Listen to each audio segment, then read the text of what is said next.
और कुछ हफ्तों में चौथे चरण में प्रवेश करेगा युद्ध। चौथा चरण पहले से ज्यादा विध्वंसक होगा। बड़ी खबर, 1 साल तक जारी रह सकती है जंग। इजरायल टुडे के हवाले से ये बड़ी खबर आ रही है और ये तय माना जा रहा है कि गाजा में इजरायल का ऑपरेशन लंबा चलेगा।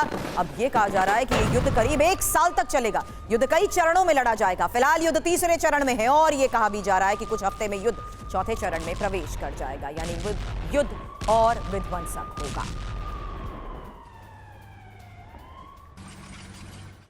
बताते हैं आपको कि गाजा को लेकर आईडीएफ का ये पूरा वॉर प्लान आखिर है क्या। आईडीएफ के 1 साल के वॉर प्लान को लेते हुए ये इंफॉर्मेशन आपके सामने, जहां 2024 का साल युद्ध का साल रहेगा और आईडीएफ की नियमित सेना युद्ध लड़ती रहेगी। हालांकि इंपॉर्टेंट ये भी है कि जिसमें दावा किया जा रहा है कि कम से कम 1 महीने के लिए रिजर्व फोर्स को भी लगाया जाएगा।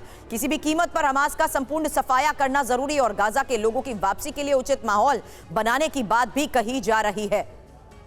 तो गाजा के लोगों की वापसी के लिए उचित माहौल बनाने की बात, लेकिन इस बीच युद्ध के चौथे चरण में पहुंचने का ये जो बड़ा दावा किया जा रहा है। संजय सर, एक क्विक रिएक्शन जानना चाहूंगी, क्योंकि इसी वॉर प्लान को देखते हुए ये साफ हो चुका है कि युद्ध तो अभी और लंबा खिंचेगा, लेकिन रिजर्व फोर्स को भी अब लाना, युद्ध के मैदान में उतारना, इसको आप कैसे देख रहे हैं?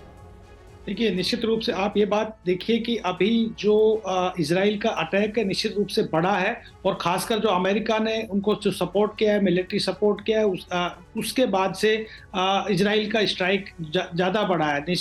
देखिए, इजराइल के पास अपना एक लिमिटेड एम्यूनेशन है, लिमिटेड लड़ाके आर्म्स है और वो बहुत कुछ हद तक अमेरिका और वेस्टर्न वर्ल्ड पे डिपेंडेंट था। तो जो जिस तरीके से सपोर्ट मिलेगा तो निश्चित रूप से इजराइल अपना जो स्ट्राइक है उसको मजबूत करे, क्योंकि ये एक बहुत बड़ा एक चैलेंज है जो ना केवल इजराइल के लिए, पूरे यूरोप के लिए एक चैलेंज है। और जब तक ये लड़ाके पूरी तरीके से नेस्तनाबूद नहीं होंगे, खत्म नहीं होंगे, जब तक हमास को वहां से बेदखल नहीं कर दिया जाएगा, तब तक इजराइल अपने स्ट्राइक को बढ़ाता चला जाएगा। क्योंकि 3 तरीके के प्रेशर आ रहे हैं। पहला प्रेशर कि इसको यूएन में ले जाने का कोशिश किया जा रहा है, यूएन में मीडिएशन की बात हो रही है, वहां पे सीज फायर के लिए रिजोल्यूशन लेके आ रहा है। दूसरा, कतर मीडिएशन की बात कर रहा है और डायलॉग को जारी रखा हुआ है। तीसरा, जो इजराइल का और वेस्टर्न वर्ल्ड का जो मकसद है कि आतंकवाद को, हमास को, जो एक बहुत बड़ा खतरा है पूरे